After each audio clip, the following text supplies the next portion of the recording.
Welcome back across the ebbs and flows of the universe, where the great comets come and gaze and wander of our special spectrum in the universe.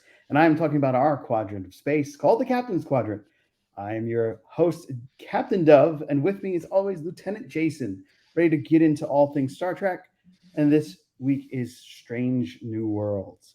I got to say, this episode I thought was stellar.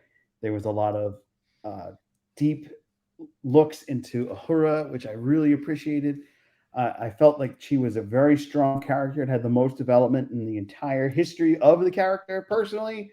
I know they added the whole linguistics thing because I remember in Star Trek 6, she was reading a book of Klingon, and in the Kelvin universe, the Kelvin timelines, she was able to speak Klingon because she could pick it up. And then this, they gave her even more because she speaks 22 different Afrikaans languages and then dives into alien xenolinguistics. So much development there. And then we got our first look into the Andorian, which just stood out to me. And there was just so much. But let's just go right into episode summary. Da-da-da. There we go. While on a survey mission, the U.S.S. Enterprise discovers a comet that is going to strike an inhabited planet. They try to reroute the comet only to find an ancient alien relic buried on the comet's icy surface is somehow stopping them. As the away team tries to unlock the relic's secrets, Pike and Number One deal with a group of zealots who want to prevent the U.S.S. Enterprise from interfering. Wow, there you go. Yeah. So we've got a new segment on this show. We got a couple of new segments this week. Yeah. So and our first one, which we probably should have done before this, but that's okay. Because we all knew we're learning. This is always evolving, and that is First Contact. Yes. So yeah, you just gave your first contact. What you thought of the episode? Mine, I walked away from this episode going, how did they just make a second episode that it was as enjoyable as the first one? You know, it is such a rarity to have a show that was so much goodness in this episode, and the way, and not only the plot, which I liked, a very simple plot, but the characters in this show I am falling in love with at a rapid rate. And it's very much around like just the way they interact. But you know what? We'll talk about that more kind of later. I reckon we should probably get into sorry, go on. Go ahead. I think, do you want to move, Captain? Which should we do? We'll move right over into pros and cons. Let's hit it. Pros and cons. State of lore. I love that. Let's face it, we should have just called the segment pros this week. Yeah. This was a tough to find a con for me. The development with Spock and the relationship that he has as a mentor to Uhura, and the reaction that he and the Andorian have to Uhura, I thought was the biggest pro of the week. Mm-hmm. Aside from that massive ship that the zealots had, the shepherds, so to speak, had, I just thought was incredible. I thought that ship was menacing, but simplistic. Like, it didn't look like they had too much going on, but it was so much faster, stronger, smarter than the Enterprise that it was a serious threat. And we've never heard of that species before, as far as I can recall in my Trek days. No, that was a new species. Yeah, so the design of the species was very cool, even though it was 100% CGI. I thought it was a cool-looking alien. They could pull that off because it was behind a viewer screen. I don't know how that characters would look, in scenes with human characters, but look, it's there's a lot of pros about it. For me, you mentioned before about Uhura, the time that she's giving her, and the whole thing of like she needs to decide if this is what she needs to do. Right. And really, I never thought for a second Uhura didn't want to be part of the Enterprise. I think it was more of her being afraid and scared whether she could actually live up to it. Right. But that scene, one of the biggest pros in this episode is the scene at the beginning of the episode where they're all sharing dinner. Yeah. Well, first of all, the prank that they play on her. Yeah, very human. Bit of formal, Yeah, I like that.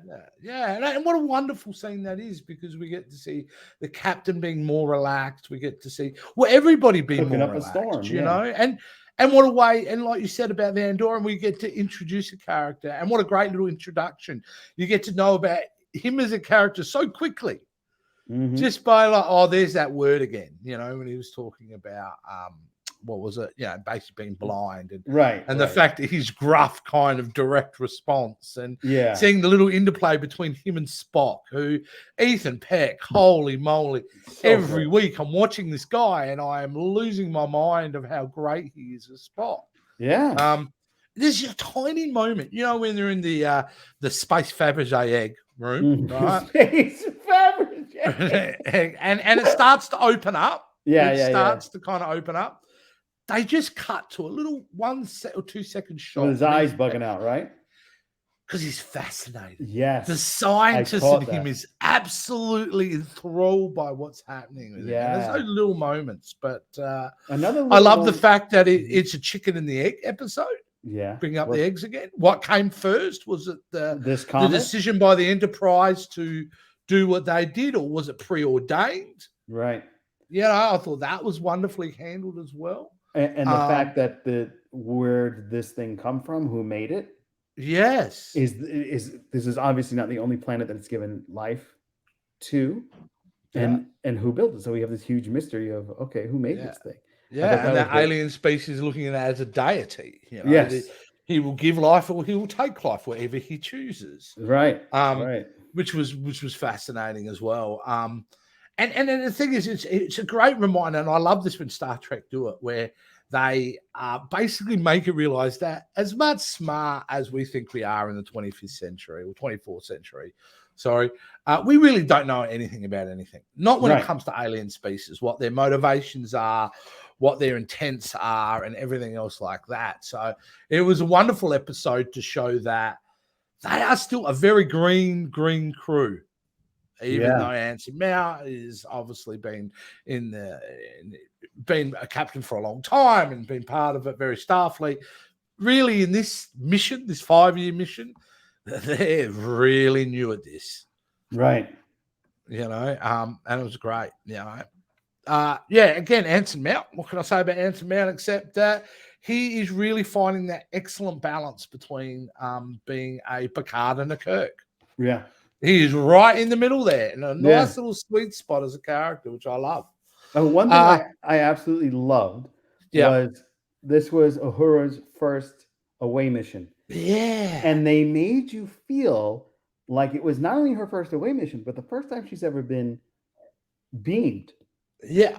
Wasn't that a great moment where they made that exciting? Yeah, she's like breathing heavy and kind of like having her own little frantic moment. I love that. I did too, because they really made it so that she was moving onto the transporter, and the way they shot it, the way they filmed it. I'm going, I have seen so many transportations over the years of Star Trek, and that was the first time that I made that kind of this real gravitas behind it, this real excitement behind it. I thought, that was I actually have a couple of cons now. I've got a couple of ones. And it's a con and a kind of pro. I don't know how I feel about Kirk's dad. He's a bit of a douchebag in this. That's not, is it his dad? No, his dad's George. His dad. No, it's his uncle. So it's his uncle or something? It's uncle, yeah. Yeah, well, his uncle's a douchebag. Yeah. And you got the porn stash going on, and he goes up to the egg, the Fabergé egg, and it's like, come on, man, when'd you get your training, dude? Wait, I thought you were a Xeno expert. What? Yeah. All right, so if I just touch touch it. So I was like, dude. Didn't know if I liked that. I don't know if this is a con. In the beginning, all right, I'm just going to be, it's a con that turned into a pro, and I'm going to give you my inner monologue as I'm watching the episode. Okay. So we're coming up to the scene where we start to discover they can communicate through noise, through music. Mm-hmm. So I'm watching it, and she starts to sing, and I'm like, oh, God, they got music in there, doing music now in Star Trek. I don't know if this fits. And then I quickly go back and go, hang on a minute. Music's always been a massive part of Star Trek. Mm-hmm. You know, if it's not from Star Trek 5, playing the sax or Data and the violin, Star Trek 5. Star Trek 5. You've got what's his name? Klingon Deep operas. Space Nine, the nightclub singer. Yeah, Like Vic music's always Fontaine. been, Yeah, it's always been there. But it's always been there. how nice a touch was that when she was humming the folklore song from her village in Africa, Yeah. and then that was the It same was a song that Nigerian, yeah. yeah, right. And that was the same song that the alien species responded to. Yeah, yeah. So it's like I feel like there's a deeper layer with that comet.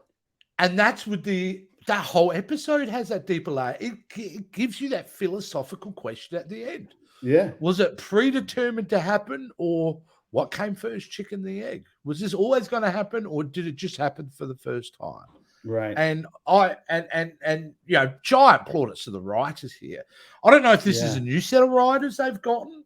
I know Kiva Goldsmith's been heading up this, so I know he's been on the other shows. But wow, whatever the team they got going down there at the moment, these first 2 episodes have just been magic. Yeah. I absolutely kind of love it. So yeah, way more pros and cons. Captain. Absolutely. Shall I move on to 10 forward? Let's do it. 10 forward. Now, this new segment, Captain, just to remind you, is really just an open forum, you know, about anything around to do with the episode or Star Trek in general. So, you know what? This episode reminded me so much of the first season of Star Trek, the original series. You know, it really does, because I look past the great sets and the fantastic visual effects and all that, and it's just a simple way of they're doing the show that is just allowing so much more depth to happen. And I know that's a strange thing to say. So they're keeping the stories fairly simple, because it's a simple story. It's Comet coming, it's going to wipe out a whole planet. The Enterprise are going to go there and try to save them. That's the plot. Right. That's the meat and potatoes of it. That's the meat and potato. That's your through line. And then they're adding all this, like I said, philosophical questions and these deeper and these fantastic character interactions. And it's just, I'm just going to be waxing lyrically about Star Trek for so much. I mean, I would say to people who haven't gotten into Star Trek, this is where to start. This is where you start. This is it. Strange New Worlds. It'll hook you instantly, because it's not just made for us, mate. It's made for everybody. Right. I mean, think about it. Right now, Paramount Plus has a great setup, because you're getting Nickelodeon kids into Star Trek Prodigy. Yeah. They're getting us old heads into the Picard series, because that's our time. Yeah. And then our parents' time, or uncles and aunts that are a little bit older than us, that are watching the original series. Now they come to this. Oh, this reminds me of this. And, you know, and the people who love the movies, you never watch the TV shows, right? So the people who love the movies would love this show, because it's very cinematic. Yeah. So you're pulling in a lot of fans in one spot. And I just want to tell you that this is actually officially the highest viewed, downloaded Paramount Plus show in history. Yeah, this episode. Wow. Yeah, these 2 episodes together, or something like that. I was reading a blurb, and they're saying officially it's the highest downloaded, and they added subscribers to Paramount Plus with the show. You know how unusual that is, Joe, for a second episode of a TV show to stand up toe-to-toe with the first episode? Oh, it's rare. I don't think any Star Trek show have done that before, no, to be honest with you.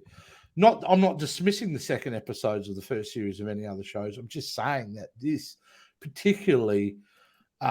it's very rare. And if they're bringing in subscribers to Paramount Plus, they're going to be rubbing their hands together with glee. And that means more money gets thrown out. It means we get more Star Trek. And so they're really up on the upswing, aren't they, Joe? Yeah, we're back in the saddle for Star Trek. I mean, 100%. And, you know, I'm going to move on to our next segment in a minute, but I find this segment moving forward, I'm so excited to say it's hard to talk about future expectations. Oh, yeah. Future speculations. Yeah, it's very hard to do, because, you know, we don't know where it's going to go. It's episodic. So, you know, and there wasn't even a trailer. No, there's no trailer. So it's it'll probably come out Wednesday. Yeah. That might drop a little. Oh, well, I didn't see it. I generally don't watch. Do you watch the trailers? Oh, yeah, I do. Oh, you do? Yeah. You do? I do. Oh, okay, I generally don't. I just because for movies I do, of course, but for this I don't. So that's always keeping it fresh. But there's future speculation I suppose we can talk about is the characters. So I think who are they going to get into next week? Are they going to get into? Oh, I think it is going to be a character a week. They're going to focus on. Yeah, I think we've had our Spock, we've had our captain, we've had Uhura. We had Una. They've had number Una. one. I think I'd like to see them get into what's the Andorian's name? Yeah, the Andorian would probably be a great character to. Well, because you've kind of Hemmer, Hemmer. Okay. Yeah. Okay. Yeah. I think you've kind of introduced him, but so it'd probably be a good chance in this third episode. Which, to be honest with you, I'm kind of looking up to see what the title is for the next episode, which is called Ghosts of Illyria. Oh, interesting. If that's pronounced correctly, because I'm horrible at pronouncing things. But that's the next episode, which hopefully is an episode focused around that. And you're right. I think that's what they're going to do each episode, aren't they? They're going to do a character until we go through it. And like the format that they used to do with the old Star Trek shows is, each character may have 2 or 3 episodes a season where they would be the main kind of driving force of the story. Now, unfortunately, we've only got 13 episodes or 10 episodes? 10. Only 10. That is heartbreaking. It is. It really is. So, each character is probably going to get an episode each where they kind of. And then probably a season cliffhanger. Yeah, we'll have an event, I think. Yeah. Gee, you know what? That's something we hadn't talked about, Joe. You brought up an excellent point. Something that I do really that sometimes. That's why I'm the captain. Yeah, that's why you're the captain. Is in Next Generation, they introduced the cliffhanger at the end of the series. Right. And that's something that they brought into the Star Trek. And I would love nothing more for them to bring that back. Yeah, that'd be great. We all would say the best of both worlds cliffhanger. From season 3, season 4, it's iconic.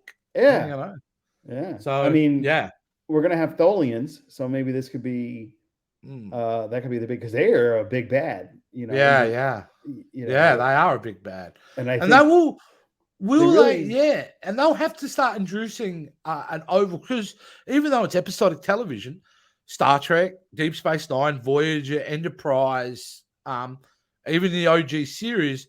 They have big bads, don't they? Overall Doomsday bads, machine, like the Borg, like the Kardashians, the Dominion. Dominion, that's who I was thinking of. The Herosian for Voyager. The Herosians, yeah. They're gonna have a big bad. Maybe it's the Tholians because I think, if I recall, the Tholians got a really poor display when Kirk was the original Captain Kirk. Yeah, in the '60s, so that was cheesy. And then they brought him back with Archer, but it was only one episode, and they were like, ants or something like that. So it would be nice to have a Tholian episode where they get some really good time to shine as a big bad. That would be cool. Or we could explore what are the Klingons in this. Yes, I think there's a lot to. You mentioned this in another episode, and I thought about it afterwards. And you're so right.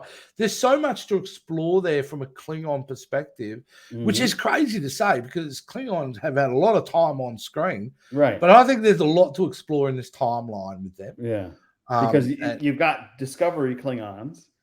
Yeah, and I think the people didn't really like them too much, and they went toward the. Because I look at it like this, Joe. We had the OG original series, and the Klingons were threatening, but they weren't animals. They weren't right. But they were kind of humanoid in many, many ways, but they were kind of more, they were the bad guys, kind of like bikers in a way. Right. They were badass. When they came in, it was a problem. Yeah, that's right. But they didn't kill everybody. You know what I mean? That's right. Yeah. But the Klingons we got in Discovery, which kind of turned me off the series, to be honest. They were killers. I know a lot of people out there will say, you've got to watch it, Jace. You've got to get into it. And I will. But I really did not like that because I thought the first season did a rough job with them. Really rough job with the Klingons. I didn't think they looked stylistically right. I think they hit their sweet spot in Next Generation with the forehead design.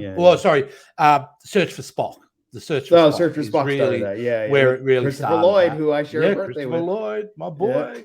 Yeah, So I'd like to see where they are, and then you've got the Breen, Yeah. Because the Breen are a known species. Yeah. And they were featured in Deep Space Nine, but they've been talked about since, Breen, Nausicaans, Tholians. They're those three species that never really got their time to shine. Yeah, and this is the perfect series for them to do that. I think so. I think so. I think I think moving forward, because as much as it breaks my heart to mention 10 episodes again, it just means there's not gonna be a lot of wasted time. No. So we're not going to have filler episodes, are we? We're going to be getting straight to the point, Yeah. Yeah. Hey, one thing I want to go back and talk about with the episode I thought was really cool too. And I know Jason would be way into this. It's a pity Jason on the show because he'd like to talk about this. The scene, and it's a good action scene where the Enterprise is going through all the rocks, navigating through the Comet. Yeah, the debris. Yeah. It was great because it looked exciting, but it also showed me the limitations of the maneuverability of the Enterprise. Yeah. Because the way it had to maneuver, Joe. Right.